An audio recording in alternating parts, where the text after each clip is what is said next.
కార్యక్రమాన్ని ప్రారంభించే ముందుగా గురువు గారికి ధన్యవాదాలు తెలుపుకుంటూ మరి పాల్గొన్న మీ అందరికీ కృతజ్ఞతలు। कार्यक्रम शुरुआत करने से पहले परम गुरु को धन्यवाद देते हुए इस जूम सेशन में उपस्थित होने के लिए आप सब लोगों को हार्दिक स्वागत किया जा रहा है और धन्यवाद दिया जा रहा है।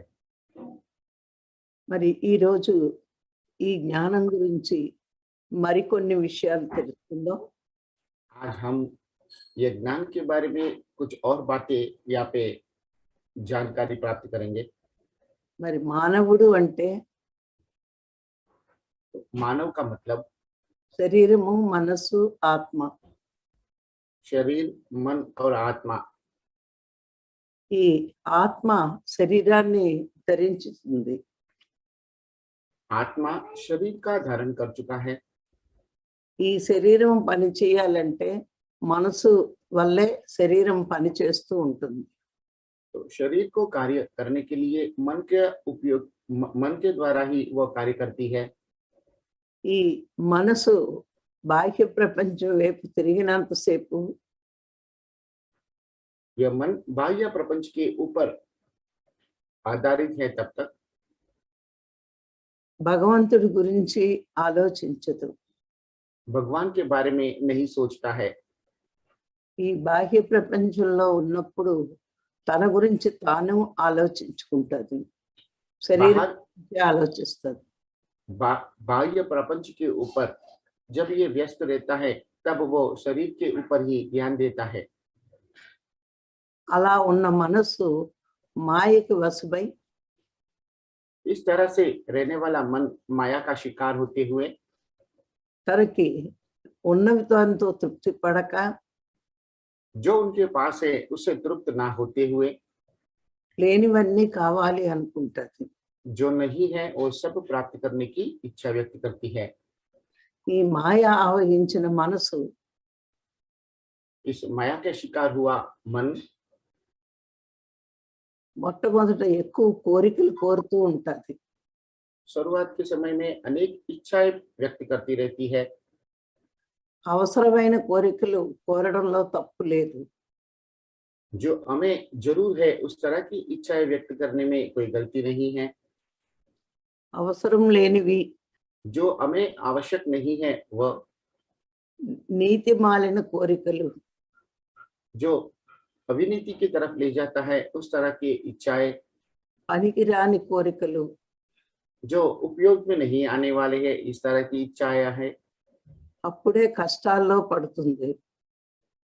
जब व्यक्ति करता है तभी वो उस तकलीफों का सामना करना पड़ता है। ఎప్పుడైతే అవసరానికి మించిన కోరికలు ఉంటాయో जब हमें जरूर है उससे अधिक इच्छाएं व्यक्त करते हैं మనిషి కష్టాల్లో పడతాడు। इंसान तकलीफों का शिकार हो जाता है।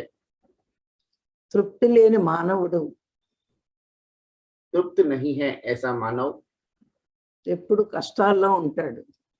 हमेशा दुखों का शिकार होता है। అందుకే కోరికలు అవసరమా కాదా అని ఆలోచించాలి। इसीलिए इच्छाएं हमें जरूर है कि नहीं इस बारे में हमें सोचना चाहिए। నిత్యమైనవేంటి, అనిత్యమైనవేంటో తెలుసుకోవాలి। नित्य और अनित्य क्या है उसके बारे में जानकारी प्राप्त करना है। అందుకే శంకరాచార్యులు అంటూ ఉంటారు, इसीलिए शंकराचार्य कहते रहते हैं కోరికలు కోరేటప్పుడు నిత్యమైనవి అనిత్యమైనవి తెలుసుకుని కోరుకోవాలి అని। इच्छाएं व्यक्त करने से पहले नित्य और अनित्य क्या है वो जानने के पश्चात ही हमें इच्छा को व्यक्त करना है। సాధన చేసేవాళ్ళు ముందుగా ఈ విషయాన్ని తెలుసుకోవాలి। साधना करने वाले सभी साधक सबसे पहले इन बातों को जानना जरूरी है। అలా తెలుసుకోలేకపోతే इस तरह से यदि वो नहीं जान पाते हैं ఇప్పుడు కష్టాల్లోనే ఉంటారు కానీ భగవంతుడి వైపు తిరగలేరు। हमेशा दुखों के शिकार होते हैं लेकिन भगवान को प्राप्त नहीं कर पाएंगे। ఇక రెండో విషయము మృత్యు భయం। दूसरा मृत्यु डर। ఎందుకంటే ఆత్మకి చావు లేదని చాలా మందికి తెలియదు. क्योंकि आत्मा का मृत्यु नहीं है, ये बहुत लोग नहीं जानते हैं। శరీరం నేను అనుకుంటున్నాం కాబట్టే वह खुद शरीर है ऐसा वो सोच रहा है, इसलिए శరీరం నశించిపోతే తాను నశించిపోతాను అనుకుని यदि शरीर का नाश होता है तो वो खुद का भी नाश होता है, ऐसा भाव प्रकट करते हुए మరణం అంటే భయపడుతున్నారు. मृत्यु का डर उन्हें सताता है। కానీ మానవుడు लेकिन मानव మృత్యువునే భయపెట్టగలిగే అంత సమర్థుడు. मृत्यु को भी डरा सकता है, ऐसा सामर्थ्य उनमें है। సృష్టిలో అన్ని జీవులు सृष्टि के सभी जीव మృత్యువుకు భయపడతాయి. मृत्यु से डरते हैं, కానీ మానవుడు యోగంతో సాధనతో మృత్యువుని జయించగలడు. लेकिन मानव योग और साधना के द्वारा मृत्यु को जीत सकता है। కానీ ప్రపంచం వైపు ఉన్న మనసు ఈ విషయం తెలుసుకోలేదు. लेकिन प्रापंचिक विषयों में जो रचित है, ऐसा मन इन बातों को नहीं समझ सकता है। అందుకే మృత్యు భయం పొందుతున్నాడు. इसीलिए मृत्यु का डर उन्हें सताता है। ఎప్పుడైతే మనసు ఆత్మ వైపు తిరుగుతుందో जब मन आत्मा के प्रति व्यस्त रहता है, అప్పుడు ఈ భయం పోతుంది. तब यह डर दूर होता है। ఇక మూడో పాయింట్ దుఃఖం. तीसरा विषय दुख। శరీరం నేననుకోవడం, मैं ही शरीर हूँ ऐसा सोचना, శరీరానికి సంబంధించిన వాళ్ళంతా నా వాళ్ళు అనుకోవడం, शरीर के संबंधित सभी लोग मेरे लोग हैं ऐसा सोचना, వాళ్ళందరూ నా వాళ్ళు అనుకుంటూ వాళ్ళకు వచ్చిన కష్టాలకి బాధపడడం, वो सभी मेरे बंधु है, इसलिए उनको जो तकलीफ आते हैं वो सब मेरे हैं ऐसा सोच के ప్రతి దానికి కూడా దుఃఖపడిపోవడం. हर विषय में वो दुख को व्यक्त करते रहते हैं। మనం అందరితోటి బంధం ఏర్పరచుకున్నాం కాబట్టి हम सबके साथ में बंधन बना चुके हैं, इसलिए మరి ఆ మనసు ప్రతి వాళ్ళకి ఎవరికి ఏది వచ్చినా బాధపడుతూ ఉంటది.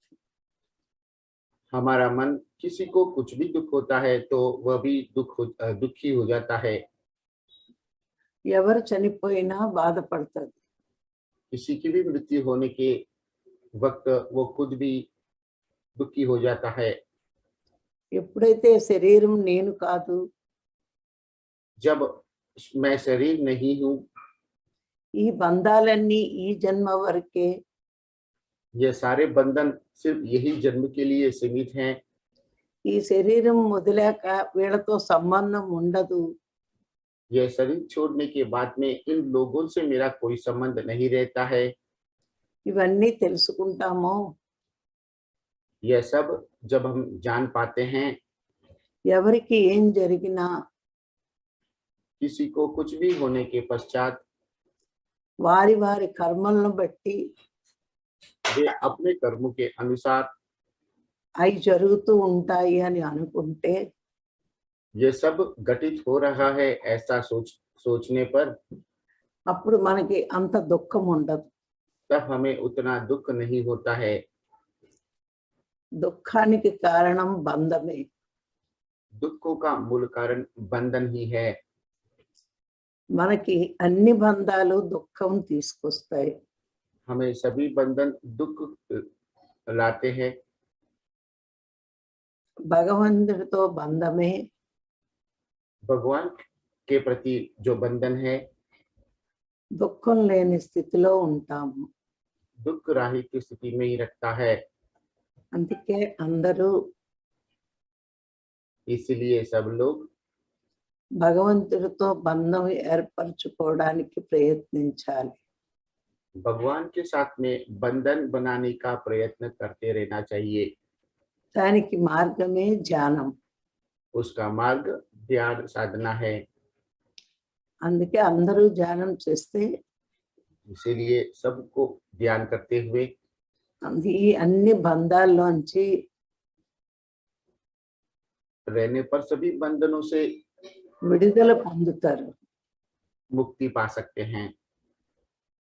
అందుకే భగవంతుడితోటే బంధం ఏర్పరచుకోవాలి. इसीलिए भगवान के साथ में ही हमारा संबंध बनाना चाहिए। ఈ మనసు ప్రపంచం వైపు ఉంది. आपका मन प्रापंचिकता पे है। ఇంద్రియాల ద్వారా ప్రపంచంలో విషయాలని इंद्रियों के द्वारा प्रापंचिक सभी विषयों को సేకరిస్తుంది. साकार करता है। అవన్నీ వదిలి वह सब छोड़ते हुए ఈ మనసు ఆత్మ వైపు తిరిగితే यह मन जब आत्मा की ओर घूमता है, ప్రపంచంలో విషయాలను సేకరించిన దానికంటే प्रापंचिक विषयों को प्राप्त करते हैं उससे अधिक ఆత్మతో ఉంటే ఆనందం. आत्मा के साथ में रहते हुए आनंद प्राप्त होता है। అన్ని దుఃఖాలని పోగొట్టుతుంది. सभी तरह के दुखों को दूर करता है। మరి తర్వాత పాయింట్ సుఖభోగాల మీద ఆశ. दूसरा विषय सुख भोगों के ऊपर आशा, सुख भोगों के ऊपर इच्छा। ఈ మాయ ఆవహించిన మనసు माया का बंधन शिकार हुआ ऐसा मन ఎప్పుడు సుఖాలను కోరుకుంటుంది. हमेशा सुख प्राप्त करने की इच्छाएं व्यक्त करती है। భోగాల్ని కోరుకుంటుంది. भोगों को प्राप्त करने की इच्छा व्यक्त करती है। ఆ సుఖాలు భోగాలు శాశ్వతం కావు. यह सुख और भोग शाश्वत नहीं है।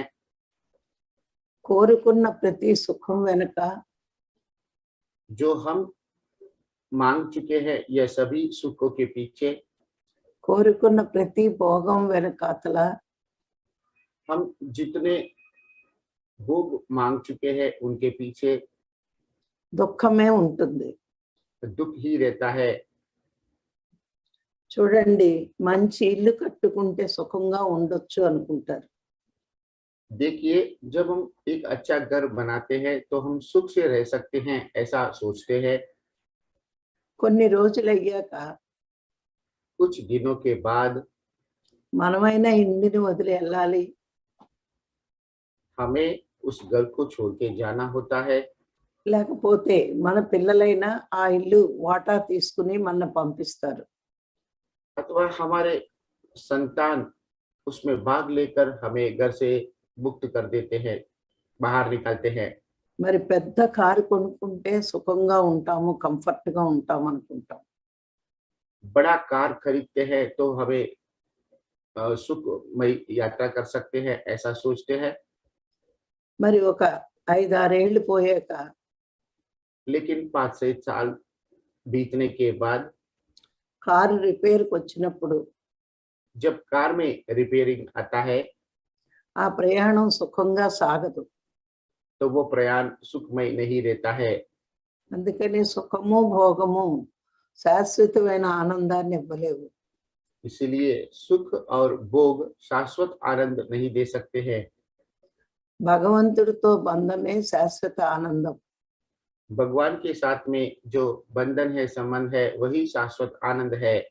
ఎంతసేపు ప్రపంచం వైపు మనసు ఉంటుందో जब तक प्रापंचिक विषयों के प्रति मन रहता है, కోరికలన్నీ, सभी इच्छाएं, సుఖాలు, सभी सुख, ఆనందాలు, భోగాలు आनंद और भोग ఇవన్నీ తాత్కాలికమే. यह सब तात्कालिक ही है। ఎందుకంటే ఫస్ట్ మనసు ఎప్పుడు ప్రపంచాన్నే చూస్తుంది ఇంద్రియాల ద్వారా. क्योंकि पहले इंद्रियों के द्वारा मन प्रपंच को ही देखता है అదే శాశ్వతం అనుకుంటుంది. और यही शाश्वत है ऐसा वो मानता है। ప్రపంచంలో మానవులంతా దాని వెనకాతలే పరిగెడుతున్నారు. दुनिया में सभी इंसान उसके पीछे ही दौड़ते रहते हैं। ఎన్నో జన్మలు ఆ సుఖం ఆ భోగం కోసమే పుణ్యకర్మలు చేస్తారు. अनेक जन्मों तक यही सुख और यही भोग प्राप्त करने के लिए कर्म करते रहते हैं। చేసి చేసి అన్నీ కూడా తృప్తినివ్వలేదని इस तरह के कार्य करते करते यह सब भी हमें तृप्ति नहीं दे पाएंगे, ऐसा मानकर ఏదో ఒక జన్మలో कोई एक जन्म में అసంతృప్తి బయలుదేరుతుంది. असंतृप्ति वो महसूस करते हैं। అప్పుడు ఏదో ఉంది, ఇంకో ఏదో కావాలి అనిపిస్తుంది. तब हम सोचते हैं कुछ और है जो मुझे प्राप्त करना है। అప్పుడు మనం ధ్యానం దగ్గరికి వస్తాం. तब हम ध्यान के प्रति आकर्षित होते हैं। అప్పుడు మనకు అర్థమవుతుంది तब हमें ये समझ में आता है ఈ శరీరం శాశ్వతం కాదు, ये शरीर शाश्वत नहीं है, ఈ ఇంద్రియాలు శాశ్వతం కాదు, ये इंद्रिय शाश्वत नहीं है, ఈ మనసు శాశ్వతం కాదు. यह मन भी शाश्वत नहीं है। ఏదైతే ఇవన్నిటినీ నడిపిస్తుందో जो इन सभी को चलाता है ఈ ఆత్మే శాశ్వతం. वह आत्मा ही शाश्वत है। మరి మనసు బాహ్యంగా తిరగడం వల్ల अब मनुष्य बाह्य दृष्टि से बाहर ప్రపంచం వైపు తిరగడం వల్ల मन प्रपंच के विषय में घूमने की वजह से ఇవన్నీ సృష్టికర్త సృష్టించినవి. यह सब सृष्टिकर्ता द्वारा सृष्टि किया हुआ, వీటిలో తాత్కాలిక ఆనందం ఉంటుంది. इनमें तात्कालिक आनंद ही रहता है। మరి సృష్టికర్తనే తెలుసుకుంటే तो जब हम सृष्टिकर्ता को ही जान पाते हैं, శాశ్వత ఆనందం ఉంటుంది అని शाश्वत आनंद मिलेगा ऐसा सोचकर అని తెలుసుకుంటాం మనం. यह बात जान लेते हैं। అప్పుడు మనము ఈ శాశ్వత ఆనందం కోసం ప్రయత్నిస్తాం. तभी हम शाश्वत आनंद के बारे में सोचते हैं। ఈ సత్యం తెలుసుకోకుండా ధ్యానంలోకి వస్తే यह सत्य बात जाने बिना ध्यान में जब आते हैं, భగవంతుడి కోసం ప్రయత్నించరు. भगवान के लिए वो प्रयत्न नहीं करते हैं, భోగాల కోసమే ధ్యానం అనుకుంటారు. भोगों के लिए ही ध्यान है ऐसा सोचते हैं। భగవంతుడి కోసం ధ్యానం అనుకున్న వాళ్ళు ఆనందంగా ఉంటారు. भगवान के लिए ध्यान है ऐसा सोचने वाले ही आनंदित रहते हैं। భోగాల కోసం ధ్యానం అనుకున్న వాళ్ళు దుఃఖంలోనే ఉంటారు. ఇంకా भोगों के लिए ध्यान है ऐसा जो सोचते हैं वो अभी भी दुखों में ही रहते हैं। అందుకే భగవంతుడు భాగవతంలో ఇలా చెప్పాడు, इसलिए भगवान ने भागवत में यह बात कहा है, నేను సృష్టికి ముందు ఉన్నాను, मैं सृष्टि से पहले हूँ, ఇప్పుడు ఉన్నాను, अभी भी हूँ, సృష్టి తర్వాత ఉంటాను. सृष्टि के पश्चात भी रहूंगा। నా మాయ వల్ల मेरी माया की वजह से అందరూ సృష్టిని కోరుకుంటారు. सब लोग सृष्टि को प्राप्त करने की इच्छा व्यक्त करते हैं। ఎవరైతే जो लोग మాయని జయించి माया को जीत के మరి నన్ను కోరుకుంటారో मुझे जो मांगते हैं, వాళ్ళు శాశ్వతమైన ఆనందంలో ఉంటారు. वे ही शाश्वत आनंद में रह सकते हैं। నా మాయని జయించి నన్ను చేరుకునే మార్గము मेरी माया को जीत के मुझे प्राप्त करने का मार्ग ధ్యానం ఒక్కటే. ध्यान एक ही है। యోగం ద్వారానే నన్ను తెలుసుకోగలరు. योग के द्वारा ही मुझे जान सकते हो। అందుకే ప్రతి వాళ్ళు ప్రాపంచిక భోగాలు కోరుకుంటే इसीलिए सब लोग प्रापंचिक भोग को मांगते हैं, మాయలో ఉన్నట్టు. माया में ही रहते हैं ऐसा मानना है। మరి భగవంతుణ్ణి కోరుకుంటే अगर भगवान को मांगते हैं, अच्छा इच्छा व्यक्त करते हैं, మాయని జయించినట్టు माया को जीत कर। అందుకే ప్రతి వాళ్ళు మనం భోగాల్ని కోరుకున్నప్పుడు మాయలో ఉన్నామని భావించాలి. इसीलिए प्रापंचिक विषयों के प्रति जब इच्छा व्यक्त करते हैं तभी हम माया के शिकार हैं, ऐसा हमें सोचना चाहिए। భగవంతుణ్ణి కోరుకుంటే మాయని జయించాము అనుకోవాలి. भगवान को प्राप्त करने की इच्छा व्यक्त करते हैं तब हम माया को जीत चुके हैं, ऐसा मान सकते हैं। చాలా మంది అనుకుంటారు बहुत से लोग ये सोचते हैं మరి ధ్యానం చేస్తూ ఏమీ కోరుకోకుండా మరి మాకు ఎలా వస్తాయి అని. ध्यान करते हुए यदि कुछ भी नहीं मांगेंगे तो हमें कैसे प्राप्त होगा। భగవద్గీతలో కృష్ణ భగవానుడు చెప్పాడు, भगवत गीता में कृष्ण भगवान ने कहा है, అనన్యా చింతయంతో మాం ఏ జనా పర్యుపాషితే తేషాపి నిత్యాపి యుక్తానాం యోగక్షేమం మహామ్యహం. ఈ శ్లోకం ద్వారా ఏం చెప్పాడంటే అన్ని చింతలు వదిలి, इस श्लोक का तात्पर्य यह है, सभी तरह की चिंताओं को छोड़ते हुए నా మీదే చింత పెడితే मेरे ऊपर ही जो व्यक्ति चिंता करते हैं వాడి చింతలన్నీ उनके सभी चिंताओं को నేను తొలగిస్తాను. मैं दूर करता हूँ।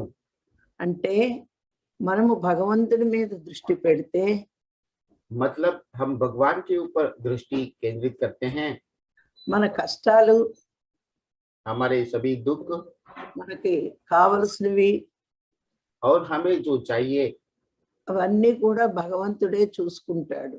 वो सभी भगवान ही देखते हैं। అందుకే మీకు భాగవతంలో ఒక చిన్న ఉదాహరణ చెప్తాను.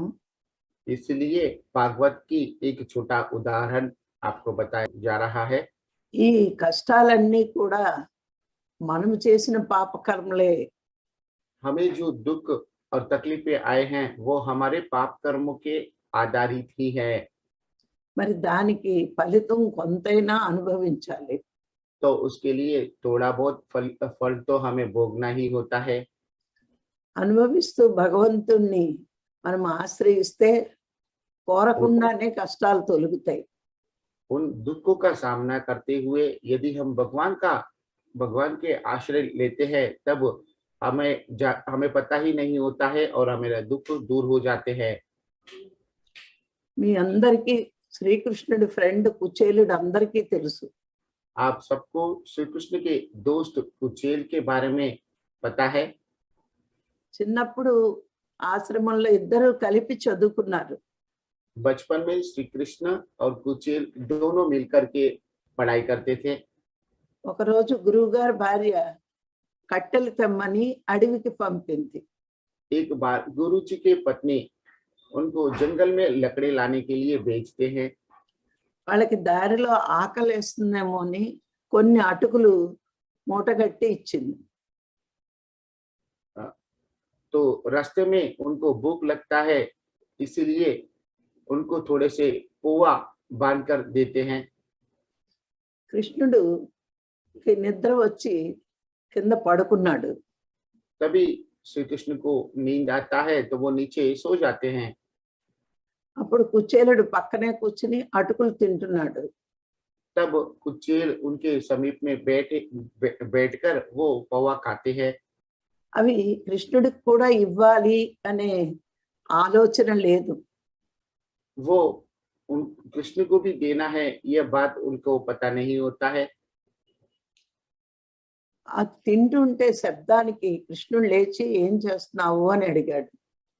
वो खाते हुए जो आवाज आता है उस आवाज से नींद से जागकर श्री कृष्ण उनको पूछते हैं क्या कर रहे हैं। నేనేం చెయ్యట్లేదు, ఊరికే కూర్చున్నాను అంటాడు. तब वो प्रत्युत्तर देते हैं मैं कुछ भी नहीं कर रहा हूँ, ऐसे ही बैठा हूँ। మరి నీ నోట్లో శబ్దం వస్తుంది ఏంటి అని అడుగుతాడు. तब वो पूछते हैं आपके मुंह से कुछ आवाज आ रहा है, वो क्या है। అప్పుడు ఊరికే ఆకులు శబ్దం అవుతున్నాయి అని అబద్ధం చెప్తాడు. तभी वो कहते हैं कि पत्तों की आवाज है, ऐसा वो झूठ बोलते हैं। కొంతసేపు అయ్యాక కృష్ణుడికి మెలకు వచ్చింది, ఇద్దరు ఆశ్రమానికి వచ్చారు. थोड़े समय के पश्चात श्री कृष्ण जाग जाते हैं, फिर बाद में वो दोनों आश्रम पहुंच जाते हैं। మరి చదువులు అయిపోయి ఎవరింటికి వాళ్ళు వెళ్ళిపోయారు. फिर उनकी शिक्षा पूरी हो जाती है, सभी अपने अपने घर पहुंच जाते हैं। మరి కుచేలుడికి పెళ్లి చేసుకున్న దగ్గర నుంచి చాలా దరిద్రం అనుభవించాల్సి వచ్చింది. लेकिन ये कुचेल जब से शादी कर चुके हैं तब से बहुत दुखों का सामना करना पड़ा है। మరి భార్య పిల్లల్ని పోషించుకోవడానికి కూడా డబ్బు లేదు. पत्नी और बच्चों का पोषण करने के लिए भी पर्याप्त धन उनके पास नहीं होता है। అప్పుడు భార్య, మీ స్నేహితుడు కృష్ణుడు గొప్పవాడు కదా, ఆయన దగ్గరికి వెళ్తే तभी पत्नी उन्हें बताते हैं, आपके दोस्त श्री कृष्ण भगवान बहुत महान है, धनवान है, उनके पास यदि आप जाकर మీరు వెళ్ళండి, ఏదైనా సాయం చేస్తారు అని आप जाकर उनसे मांगेंगे तो वो आपको कुछ मदद करेंगे, ऐसा बोलकर మరి గొప్పవాళ్ళ దగ్గరికి వెళ్ళేటప్పుడు పుట్టి చేతులతో వెళ్ళరు కదా. तो महान व्यक्ति को मिलने जाते हैं तो खाली हाथ हम नहीं जाते हैं। మరి కొన్ని అటుకులు మూట కట్టి ఇచ్చింది. तो वे भी थोड़े कुछ पौवे बांधकर उन्हें देते हैं।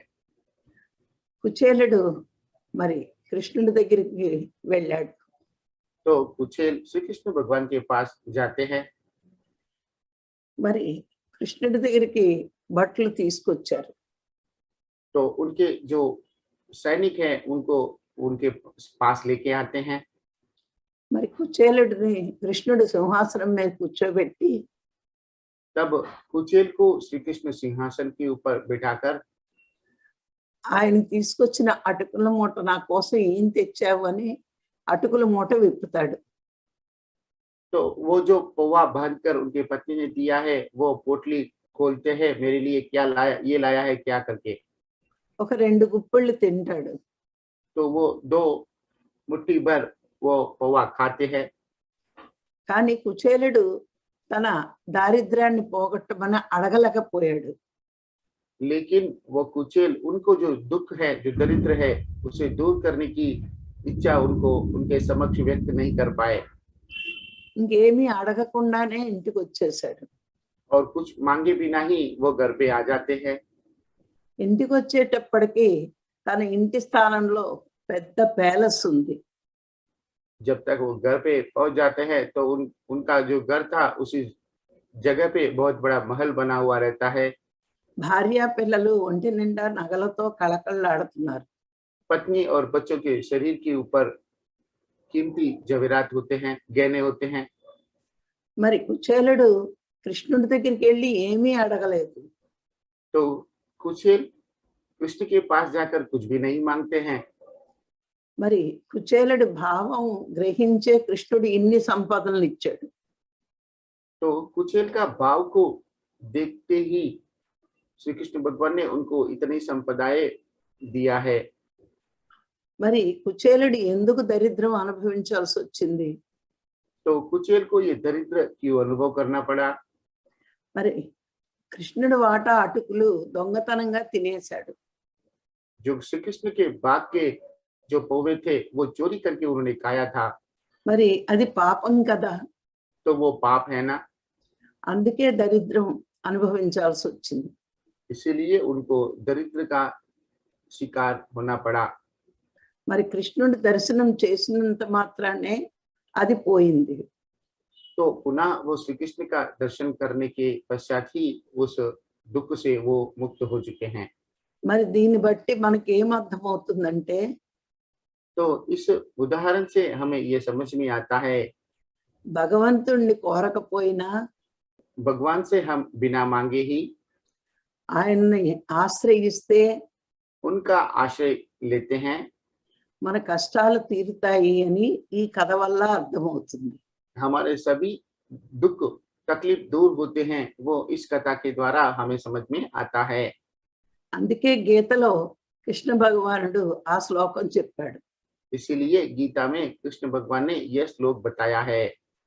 మనం భగవంతుణ్ణి మర్చిపోయి మరి हम ప్రపంచాన్ని కోరుతున్నాం. हम यहाँ पे भगवान को भूलकर इस प्रपंच को मांगते हैं। మరి మనకు భోగాలు రావాలంటే కర్మను బట్టి వస్తాయి ప్రాపంచిక జీవితంలో. हम भोगों को प्राप्त करना चाहते हैं तो वो हमारे कर्मों के आधार ही इस प्रापंचिक दुनिया में प्राप्त होते हैं। మరి ఆధ్యాత్మిక జీవితంలో భగవంతుణ్ణి కోరుకుంటే అన్ని భోగాలు వస్తాయి. आध्यात्मिक जीवन में हम भगवान को मांगते हैं तो सभी तरह के भोग हमें प्राप्त होते हैं। ఈ రహస్యం ప్రాపంచిక జీవితంలో వాళ్ళకి తెలియదు. ये रहस्य प्रापंचिक जीवन में जो लोग हैं उनको नहीं पता है। విగ్రహానికి మొక్కితే వస్తాయి అనుకుంటారు. मूर्ति को प्रणाम करेंगे अथवा उनका पूजा करेंगे तो मिलेंगे ऐसा सोचते हैं। ఆ విగ్రహానికి మొక్కి భోగం కోరుకుంటారు. वो उस मूर्ति को प्रणाम करके उनकी पूजा करके वो उनको भोगों को मांगते हैं।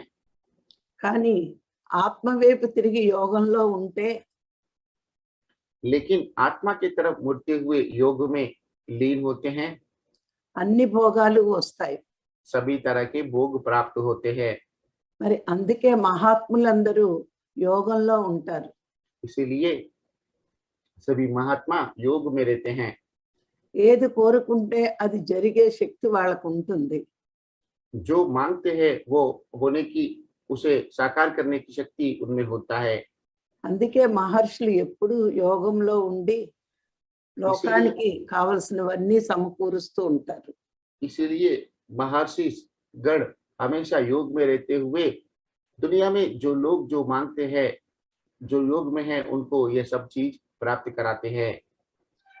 అందుకే మనం కూడా మాయ ఆవహించి ప్రపంచం వైపు కాకుండా इसीलिए हम माया से पूरी तरह से प्रापंचिक दुनिया से परे होकर మాయని వదిలి माया को छोड़ते हुए ఆత్మ వైపు తిరగాలి. आत्मा की तरफ मुड़ना है।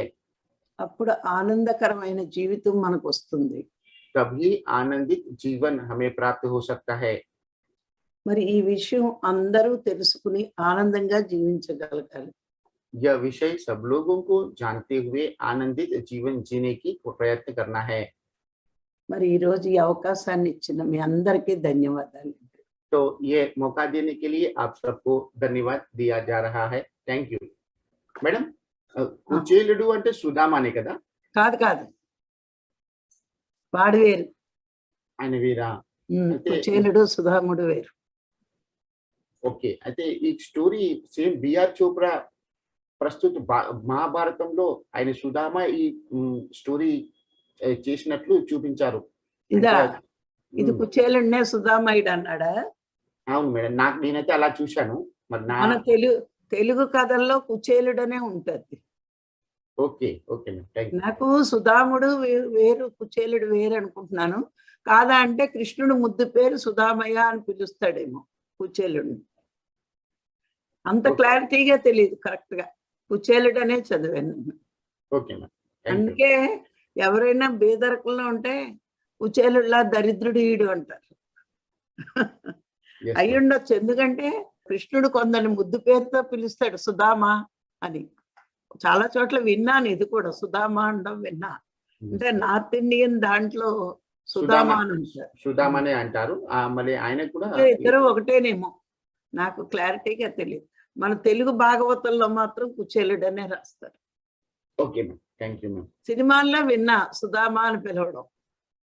Okay ma'am. అంత క్లారిటీగా తెలియదు. ఇంకా క్లారిటీ కావాలంటే మనం కొంచెం తిరగేయాలి పుస్తకాలు. ओके, तो मैं मैडम से पूछा, ये श्री कृष्ण का दोस्त कुचेल, हम देखते हैं हिंदी में कुछ बीआर चोपड़ा का वो महाभारत देखा है, तो वहां पे सुदामा के रूप में उसे यह पात्र उन्होंने दिखाया था। तो उनके बीच में क्या अंतर है? तो कुचेल और ये दो भिन्न हैं अथवा उनके प्रति दो अलग अलग नामों से ये प्रचलित है? तो इसके बारे में डिटेल में हम और अध्ययन करेंगे तो समझ में आएगा। तो अभी यह सेशन यहाँ पे समाप्त हो चुका है। तो किसी को भी कोई संदेह है अथवा कोई सुझाव है तो जरूर वो अपना हाथ ऊंचा करके अपना अभिप्राय व्यक्त कर सकते हैं। नमस्ते गीता जी। नमस्ते सर। नमस्ते मैम। नमस्ते राजलक्ष्मी माता। नमस्ते कोटि कोटि धन्य, कोटि कोटि प्रणाम। चिरंजीवी सर बहुत अच्छे ट्रांसलेट करते हैं, आपको भी धन्यवाद, प्रणाम। Thank you ma'am. मैडम आप बहुत ही अच्छी तरह से हर रोज आप कुछ न कुछ बताते हैं, बहुत अच्छी तरह से बताते हैं। इंद्रियों, आपने इंद्रियों और प्रापंचिक ये दोनों शब्द बार बार यूज करते हैं, मुझे इसका क्लैरिटी नहीं हो गया है। అయితే మరి మన సెషన్‌లో ముఖ్యంగా మనం ఇంద్రియాల గురించి, ప్రపంచం గురించి ఎక్కువ మాట్లాడుతూ ఉంటాం. ఈ 2 శబ్దాల గురించి వారికి అవగాహన లేదని చెప్తున్నారు. ఇంద్రియాలు అంటే కళ్ళు, ముక్కు, చెవి, నోరు, సెన్సెస్ ఇవి బాహ్యమే స్వీకరిస్తుంది బయట విషయాలు. కళ్ళు इंद्रिय का मतलब आंख, कान, मुंह, जीभ, त्वचा इत्यादि जो बाहर की कुछ चीजों को महसूस करता है, 5 उसे सेंसेस। जी, उसे इंद्रिय कहते हैं। हाँ, और प्रापंचिक, प्रापंचिक मतलब दुनिया के दुनियादारी वस्तुओं, जो दुनिया में हमें इन चर्म चक्षुओं से जो देखते हैं वो प्रापंचिक। ఈ ఇంద్రియాలు 2 రకాలు ఉంటాయి చిరంజీవి. जी, उन इंद्रिय ఇంద్రియాలు, अंतरेंद्रियालु। हाँ हाँ हाँ, ये भी एक बार बताया था, सॉरी। हाँ, yes yes, now I remember. दूसरा प्रश्न पूछो। मैडम हम ये दुनिया में आए हैं तो फैमिली लाइफ में आते हैं तो हमारा ड्यूटी और रिस्पॉन्सिबिलिटी भी होती है, तो इसके पीछे भागदौड़ करने से हम अपना इच्छा भी रखते हैं, नीड रहता है, जरूरत, नीड यानी जरूरत रहता है, तो हमको कहाँ लिमिट करना चाहिए, है ना? कितना हमारा नीड्स होता है, डिजायर होते हैं, तो हम कैसे समझे इसके, हम लोग पार नहीं करना चाहिए, हम इतना ही अपना सीमित रखना चाहिए ताकि हम कभी भी भगवान के ऊपर ध्यान रखें और साथ में साथ अपना नीड और डिजायर को भी पूरी कर सकते। फैमिली लाइफ रहेंगे तो कितने लोगों की फैमिली डिजायर, नीड को पूरा करना पड़ता है ना। Yes madam. మేడం ఏమంటున్నారంటే మరి ఇప్పుడు మనం ప్రాపంచిక దునియాలో ఫ్యామిలీ ఉంటుంది. ఫ్యామిలీలో మనకు ఎన్నో పనులు మనం చేయవలసి వస్తుంటుంది. ఎన్నో కోరికలు ఉంటాయి, ఎన్నో అవసరాలు ఉంటాయి. మరి ఈ అవసరాలన్నిటిని పొందాలని ప్రయత్నం చేస్తూ ఉంటాము. మరి వాటికి హద్దులు ఏంటి? ఎన్ని కోరికలు, ఎన్ని అవసరాలను మనం తీర్చుకునే ప్రయత్నం చేయాలి? మరి భగవంతుడి వైపు మనం దృష్టి పెట్టాలని చెప్పారు, ప్రాపంచిక వస్తువులపై దృష్టి ఉంచదని మీరు చెప్పారు. మరి మనకు కావాల్సిన అవసరాలు ఎంతవరకు కోరుకోవాలి, వాటికి ఏమైనా హద్దులు ఏమైనా ఉన్నాయా అని అడుగుతున్నారు. మరి ప్రాపంచిక అవసరాలు ఎంతవరకు అవసరమో అంతే. 50% లైఫ్ లో ఆధ్యాత్మికత. ఈ సంవత్సరం ₹1,00,000 వచ్చాయనుకోండి, నెక్స్ట్ సంవత్సరం 10 లక్షలు టార్గెట్ ఎట్టేస్తాం. అంటే జీవితం అంతా అదే. అది కాదు, అక్కడతో తృప్తి పడి భగవంతుడి దయ వల్ల నాకు వచ్చిందని నువ్వు ఆత్మ వైపు తిరిగితే అది 50-50 చేస్తున్నట్టు. गीता जी, मैम ने आपका प्रश्न का उत्तर देते हुए ये कहा है, हमारे जीवन में जो अति आवश्यक है उन चीजों के प्रति ही हमें ध्यान देकर उनको ही प्राप्त करने की इच्छा व्यक्त करना चाहिए और हमें पारिवारिक और आध्यात्मिक जीवन को 50-50% में संतुलित करते हुए जीवन जीने की कोशिश करना चाहिए। यदि ये साल में आप मेहनत करके 10 लाख रुपया कमा सकते हो अथवा कमा लिया है, तो हम लोग क्या करते हैं, अगले साल वो 50 लाख कमाने के टारगेट रखते हैं। तो वो 10 लाख से 50 लाख रुपया, जो बीच का जो 40 लाख है वो अति है। उसे मांग की वजह से हमारा जो समय है वो भी हम प्रापंचिक दिशा में केंद्रित करते हैं। तो इस तरह से हमारा आध्यात्मिक जीवन का जो श्रेय है वो बिगड़ जाता है। इसीलिए जो हमारी जरूरत है उतने ही लेना है और उसी में रहते हुए प्रापंचिक जीवन को और आध्यात्मिक जीवन को मिडल पाथ में रखना है। 50-50 करते हुए हमारे जीवन को संतुलित करने का प्रयास करना चाहिए। Okay sir, thank you. नहीं, हम कुछ फॉलो करेंगे तभी हमारे बच्चे भी उनको फॉलो करेंगे, राइट? तो इसलिए मैंने पूछा। हमारे डिजायर, नीड होता है, कभी कभी नीड यानी जरूरत और डिजायर इच्छा, तो ये दोनों को हम बैलेंस रखना भी चाहिए। तो हम कुछ करें तभी हमारे बच्चे भी उसको फॉलो कर सकते हैं, इसलिए पूछा मैंने। Thank you madam. మనమేం చేస్తామో మన పిల్లలు కూడా అదే చేస్తారు కదా, అందుకని అది తెలుసుకొని నేను ఆచరించి వారికి కూడా చెప్పాలనే ఉద్దేశంతోనే ఈ క్వశ్చన్ అడిగాను అని చెప్తున్నారు. Thank you Geetaji. Thank you madam, thank you बहुत बहुत धन्यवाद. नमस्ते सारिका जी, अपने आप को अनम्यूट करेंगे, वीडियो ऑन करेंगे. आत्मवंदन जी रंजू सर, आत्मवंदन राजलक्ष्मी माता.